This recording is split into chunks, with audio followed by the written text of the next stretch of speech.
Viviendo en armonía con las entradas. Jesús logró un milagro y alimentó a 5,000, y luego enseñó una importante lección de economía. Recoged los pedazos que sobraron para que no se pierda nada. Juan 6:12. Tenéis la responsabilidad de deberes importantísimos. No debáis a nadie nada. Romanos 13:8. He visto a familias pobres luchando con las deudas y sin embargo no enseñaban a los hijos a negarse a sí mismos a fin de ayudar a sus padres. Elena de White. Es de suma importancia aprender a tener un presupuesto familiar, aun si eres solo y todavía no tienes familia. Es fundamental aprender a vivir dentro de los ingresos que recibes. Esto puede ser muy variable. Va a depender de los ingresos que percibas y de tu situación familiar. Sin embargo, lo que no puede variar es que tú termines gastando más de lo que no recibes. En otras palabras, tus gastos no deben ser mayores a tus ingresos. Hay que aprender a vivir siempre dentro de los recursos que recibimos, ya sean diarios, semanales o mensuales. Pero tiene que haber un presupuesto familiar. Esto se puede aprender en casa. Los padres cumplen un rol de maestros en todos los aspectos de la vida, y este no debería ser la excepción. Enseñemos a nuestros hijos que de todos los ingresos que recibimos, Dios es primero. Separemos el diezmo y luego la ofrenda. Una vez separadas estas partes, ahora hablemos a los hijos cuáles son las demás prioridades básicas que tienen que ser cubiertas cada mes. Dentro de este presupuesto, considerar un plan de ahorro, aunque sea mínimo, pero siempre debe establecerse un porcentaje de ahorro para algún proyecto familiar, social, espiritual, de estudios, de salud, etc. Del porcentaje de la ofrenda separada si tu familia es dependiente, entonces distribuye la ofrenda entre la esposa e hijos y permite que cada uno tenga la experiencia de adorar a Dios con su ofrenda cada sábado o cada mes. Así estarás formando una generación de hijos e hijas fieles en esta área de la mayordomía. Muchísimos, no han aprendido a manejar sus gastos dentro de los límites de sus entradas. No aprenden a adaptarse a las circunstancias y piden prestado una vez tras otra. Y en esa forma quedan agobiados por las deudas y en consecuencia se desaniman y se descorazonan. Muchos no se acuerdan de la causa de Dios y gastan descuidadamente dinero en diversiones en los días feriados, en vestidos y necedades. Y cuando se hace un pedido para promover la obra en el país y en las misiones extranjeras, no tienen nada para dar y hasta han gastado más de lo que tenían. Así roban a Dios en los diezmos y ofrendas y por medio de su complacencia egoísta exponen el alma a las fieras tentaciones y caen en las trampas de Satanás. Deberíamos estar alerta y no permitirnos gastar dinero en cosas innecesarias que sirven tan solo como objetos de ostentación. No deberíamos permitirnos tampoco complacer los gustos que nos llevan a seguir las costumbres del mundo y a robar a la tesorería del Señor. The Review and Herald, 19 de diciembre de 1893. Una de las trampas en las cuales es muy fácil caer es en el mal uso de las tarjetas de crédito. Si estos gastos no están en el presupuesto, prontamente estarás envuelto en deudas con porcentajes muy altos que te será difícil pagar. Las compras con las tarjetas deben estar dentro del presupuesto y nunca excederse o caer en la tentación de las compras a plazos o en cuotas, excepto en casos de emergencia, sin intereses y si está en tu presupuesto. Administra con sabiduría, busca ayuda, asesoramiento de los profesionales de esta área. Laboriosidad y economía en la familia. Me fue mostrado que vosotros, mi hermano y hermana, tenéis mucho que aprender. No habéis vivido dentro de vuestros recursos. No habéis aprendido a economizar. Si ganáis sueldos elevados, no sabéis cómo hacerlos alcanzar hasta donde sea posible. Tomáis en cuenta el gusto o el apetito en lugar de la prudencia. Algunas veces gastáis dinero en alimentos de una calidad que vuestros hermanos no puedan costear. Los pesos escapan de vuestros bolsillos con mucha facilidad. Es tan erróneo para vosotros no usar vuestras fuerzas para producir el mayor beneficio, como erróneo es para un rico retener codiciosamente sus riquezas porque le agrada hacerlo. No hacéis el esfuerzo que deberíais para sostener a vuestra familia. Podéis trabajar, y lo hacéis si el trabajo está a mano, preparado convenientemente. Pero no os esforzáis por poneros a trabajar, y no pensáis en que es un deber emplear vuestro tiempo y fuerzas para obtener el mayor beneficio en el temor de Dios. Habéis estado trabajando en un negocio que a veces os daba grandes utilidades de una sola vez.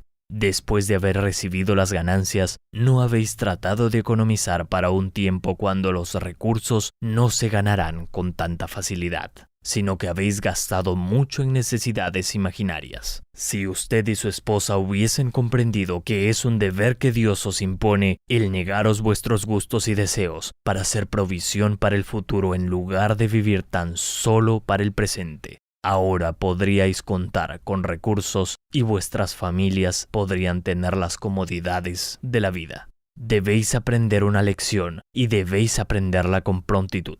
Y esta consiste en conseguir que un poquito alcance para lo más posible. Jesús logró un milagro y alimentó a 5,000 y luego enseñó una importante lección de economía. Recoged los pedazos que sobraron para que no se pierda nada. Juan 6:12.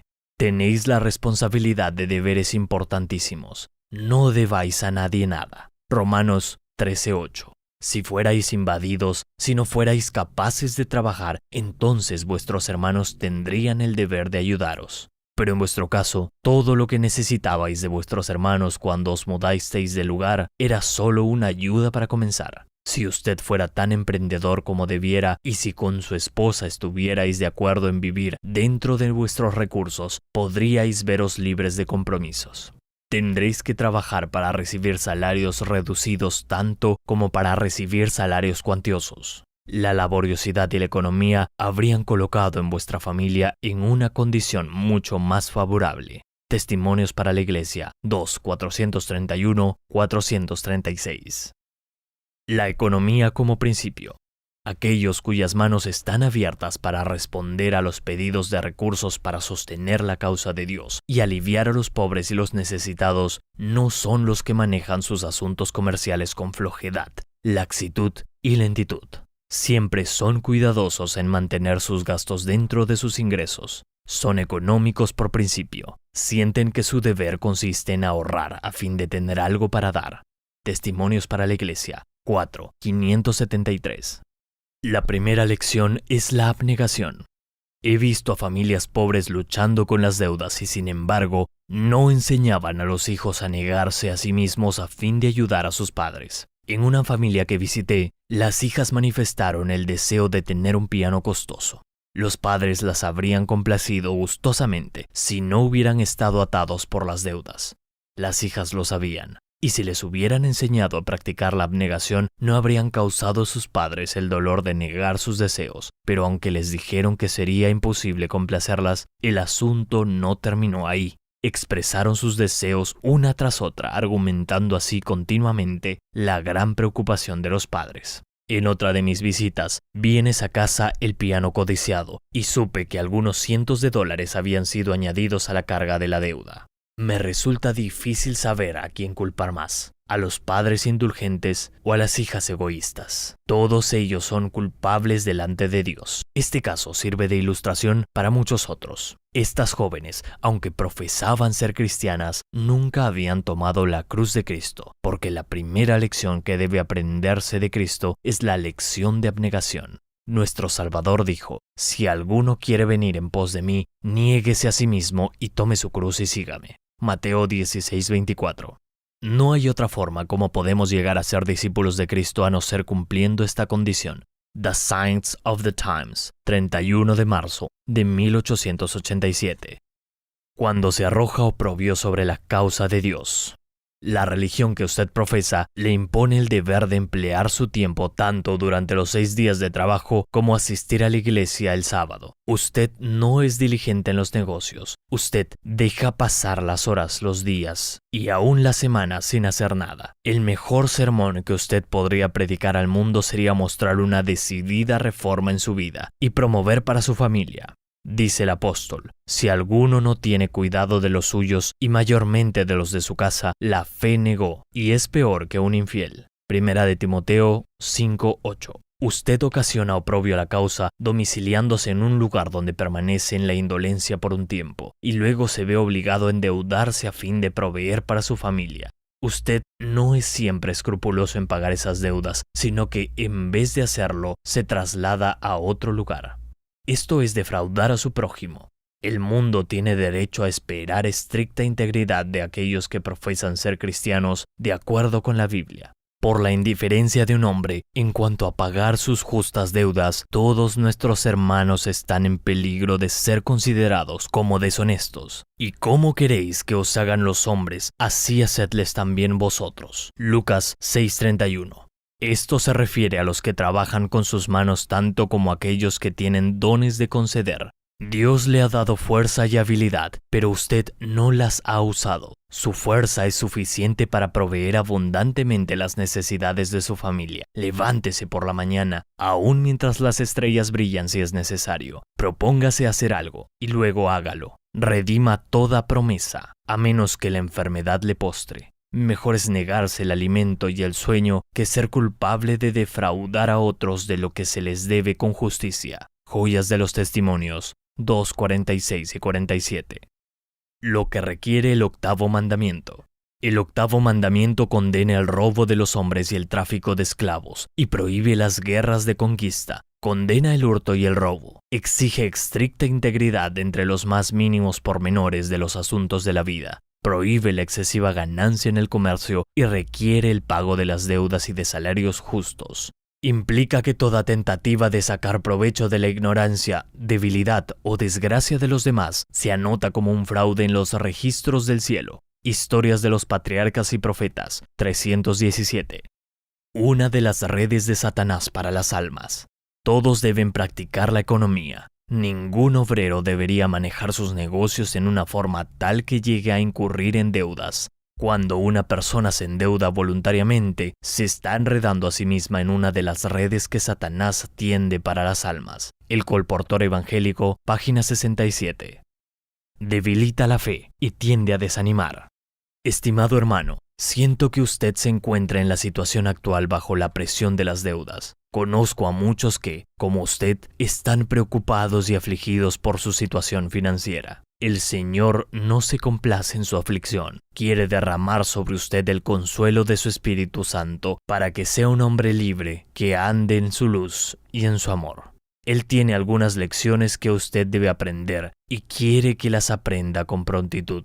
Usted no debería permitirse incurrir en dificultades financieras, porque el hecho de que usted está endeudado debilita su fe y tiende a desanimarlo. Y hasta el mero pensamiento en esto lo pone casi frenético. Usted necesita reducir sus gastos y esforzarse para remediar esta deficiencia de su carácter. Usted puede y debe hacer esfuerzos definidos para controlar su tendencia a gastar más de lo que gana. Carta 48, 1888.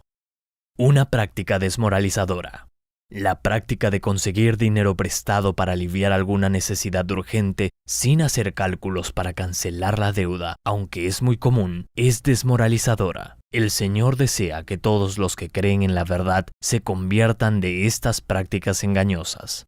Deberían preferir antes sufrir necesidad que cometer un acto falto de honradez. Ningún alma puede recurrir a la prevaricación o a la falta de honradez en el manejo de los bienes del Señor y quedar sin culpa delante de Dios. Todos los que hacen esto niegan a Cristo en sus obras, mientras profesan guardar y enseñar los mandamientos de Dios.